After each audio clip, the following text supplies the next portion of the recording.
तो स्वागत है आप सबका हमारे यूट्यूब चैनल एनएस रिएक्शन में।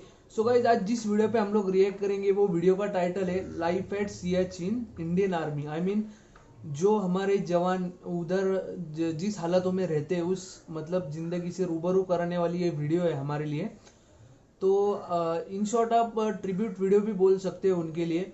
तो चलो वीडियो को बिना किसी देरी के चेकआउट करते, उसके बाद अपना रिएक्शन देते। तो let's go. Yo, boom. The thing goes.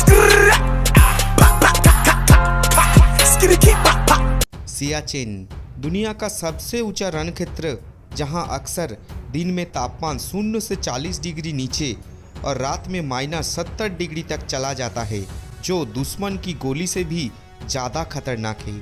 इसलिए दुश्मन की गोली से ज़्यादा बेरहम मौसम की वजह से यहाँ मौत होती है। सियाचिन में भारतीय फौजियों को ये कड़वा सच है। आइए जानते हैं सियाचिन के उन चुनौतियों के बारे में और नज़र डालते हैं भारत के उन बहादुर जवानों के लाइफ के ऊपर, जिसके बारे में आपने शायद कल्पना में भी नहीं सोचा होगा। सिर्फ आपसे निवेदन है, इस वीडियो को ज़्यादा से ज़्यादा शेयर करके इन बहादुरों को सलाम कीजिए। सियाचिन में सैनिकों के लिए सबसे बड़ी चुनौती यहाँ भीषण ठंड और बर्फबारी से बचने की होती है।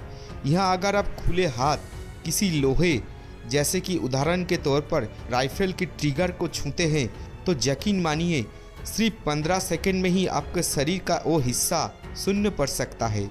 इस तरह की गलती भारी पड़ सकती है और ये इतना खतरनाक है कि आपके शरीर का यह हिस्सा गंवाना पड़ सकता है।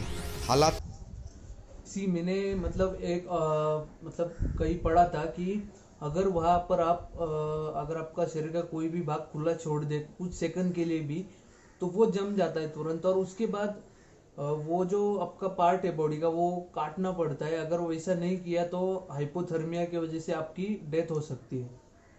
तो सोचो कितना मतलब डिफिकल्ट लाइफ जी रहे उधर लोग। इस कदर खराब होते हैं कि आप यहाँ ठीक से बोल नहीं सकते। यहाँ टूथपेस्ट भी जमकर बर्फ बन जाता है। समुद्र तल से 16 से 18,000 फीट ऊंचाई पर स्थित सियाचिन ग्लेशियर में एक तरफ पाकिस्तान की सीमा है तो दूसरी तरफ चीन की सीमा अक्साई चीन इस इलाके में है। दोनों देश पर नज़र रखने के हिसाब से ये क्षेत्र भारत के लिए काफ़ी महत्वपूर्ण है। 1984 में पाकिस्तान सियाचिन पर कब्ज की तैयारी में था, लेकिन यही समय पर उसकी जानकारी होने के बाद सेना ने ऑपरेशन मेघदूत लॉन्च किया। 13 अप्रैल 1984 को सियाचिन ग्लेशियर पर भारत ने कब्जा कर लिया। इससे पहले इस क्षेत्र में सिर्फ पर्वतारोही आते थे। अब यहाँ सेना के अलावा किसी दूसरे को आने की मनाही हो गई है। 2003 में भारत और पाकिस्तान के बीच युद्ध विराम संधि हो गए। इस समय से इस क्षेत्र में फायरिंग और गोलाबारी बंद हो गए हैं। इस बर्फीले रेगिस्तान में जहाँ कुछ नहीं उगता, 5,400 मीटर की ऊंचाई पर मानव शरीर खुद को मौसम के अनुसार एडजस्ट नहीं कर सकता। लंबे समय तक इतने ऊंचाई पर रहने की वजह से आप खाना पीना छोड़ सकते हैं। आपको नींद ना आने की बीमारी हो सकती है। आपको वजन कम हो सकता है। मुश्किल ट्रेनिंग के बावजूद भी सैनिकों को हाई ऑल्टीट्यूड एडिमा जैसी बीमारियां हो जाती है, जिससे फेफड़े में पानी भर जाता है। यही नहीं, आपके याददाश्त भी जा सकती है। अब आप समझ गए होंगे कि सियाचिन में रहकर ड्यूटी करना कितना मुश्किल है। सियाचिन बैटल स्कूल में 5 हफ्ते की विशेष ट्रेनिंग के बाद सियाचिन चौकिया पर तैनाती के लिए उन्हें हेलीकॉप्टर से सफ़र करना पड़ता है। इतनी ऊंचाई पर हालात इस कदर ख़राब होते हैं कि सेना की हेलीकॉप्टर नीचे नहीं उतर सकते, बल्कि राशन और दूसरे तरह की सप्लाई को आसमान से नीचे गिराया दिया जाता है। सेना की पायलटों के पास सामान नीचे गिराने के लिए 1 मिनट से भी कम समय होता है। यहाँ से कुछ मीटर की दूरी पर ही पाकिस्तानी सेना का कैंप है, जिनसे भारतीय हेलीकॉप्टरों को खतरा होता है। इन चौकियों पर रसद और गोला बारूद की आपूर्ति भी हेलीकॉप्टर से ही किए जाते हैं। कई सैनिक बीमार पड़ जाते हैं तो उसे बेस कैंप से अस्पताल पहुंचने के लिए हेलीकॉप्टर का ही इस्तेमाल किया जाता है। सियाचिन में बर्फीला तूफान करीब 3 सप्ताह तक रह सकता है। बेहद कम समय में यह हवा की रफ्तार 100 किलोमीटर प्रति घंटा पकड़ सकती है। यही नहीं, तापमान कभी कभी -70 डिग्री तक पहुंच जाता है। यहाँ पीने का पानी भी बर्फ़ बन जाता है। इसे स्टोव पर गर्म करके पीना होता है। सियाचिन में पोस्टिंग के दौरान 3 महीने तक सैनिकों को नहाने को नहीं मिलता, ना वो दाढ़ी बनाने पाते हैं।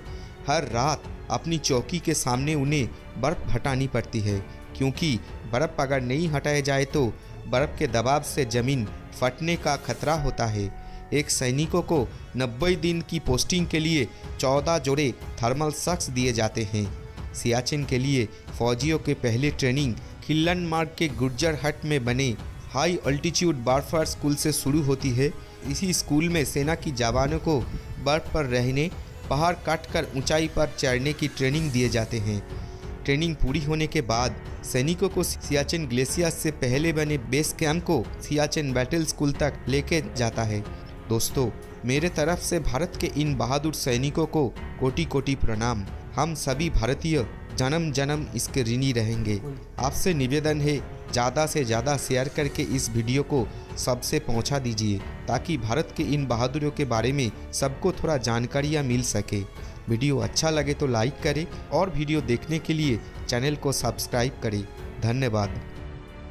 सो गाइस, वीडियो देख के तो अभी हो चुका है, और वीडियो देखने के बाद मतलब बस एक ही चीज़ करने का मतलब दिल कर रहा है कि सैल्यूट है उन जवानों को जो हमारे लिए मतलब उधर किसी बात की फिक्र करे बगैर अपने खुद के जान की या अपने फैमिली की मतलब किसी बात की फिक्र करे बगैर वो सिर्फ उधर एक ही चीज के लिए रह रहे, वो है अपने देश की सुरक्षा, अपने लोगों की सुरक्षा, हमारी सुरक्षा। तो हमें उनको मतलब जितना थैंक यू बोले वो कम है मतलब उनके लिए, क्योंकि वो जो काम कर रहे वो अगर कोई नॉर्मल लोग उधर गए तो भाई एक दिन में टिक पाना मुश्किल होगा, क्योंकि वीडियो में ऐसी बहुत सारी और बातें जो उधर मतलब वीडियो में बताई नहीं गई है।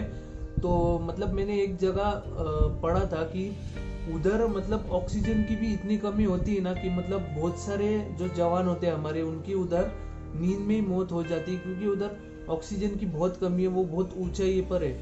और जो उनका जो राशन रहता है, और अगर कोई जवान मतलब बीमार पड़े तो उसको वो सारी चीज़ें ना मतलब हेलीकॉप्टर से ही ले जानी आनी पड़ती है, क्योंकि वो बहुत ऊंचाई पर है। और उधर सिर्फ जो हेलीकॉप्टर रहता है वो 30 सेकंड के लिए ही रुकता है, क्योंकि उधर हवाएं भी बहुत तेज होती है, और जो सामने की पोस्ट रहती है दूसरे देशों की, उनसे भी मतलब खतरा रहता है। इसके लिए बस उधर 30 सेकंड के लिए रुका जाता है। और अगर वहाँ के ठंड की बात करें तो मतलब वीडियो में भी आप देख चुके होंगे, और मैंने भी आपको बोला था कि अगर आप समझो कि बिना कोई ग्लोव्स पहने या कुछ पहने अगर थोड़ी टाइम के लिए भी अपने बॉडी का कुछ पार्ट अगर ओपन रखे तो मतलब वो पार्ट पूरा जम जाता है उधर। और मतलब वो पार्ट है ना आपका, अगर समझो हाथ आपने खुला रख दिया तो हाथ आपका मतलब काटना पड़ता है। अगर ऐसा नहीं किया तो हाइपोथर्मिया से कुछ ही देर में आपकी मतलब मौत हो सकती है। तो सोचो हमारे लिए वो कितने दर्द सह रहे होंगे उधर।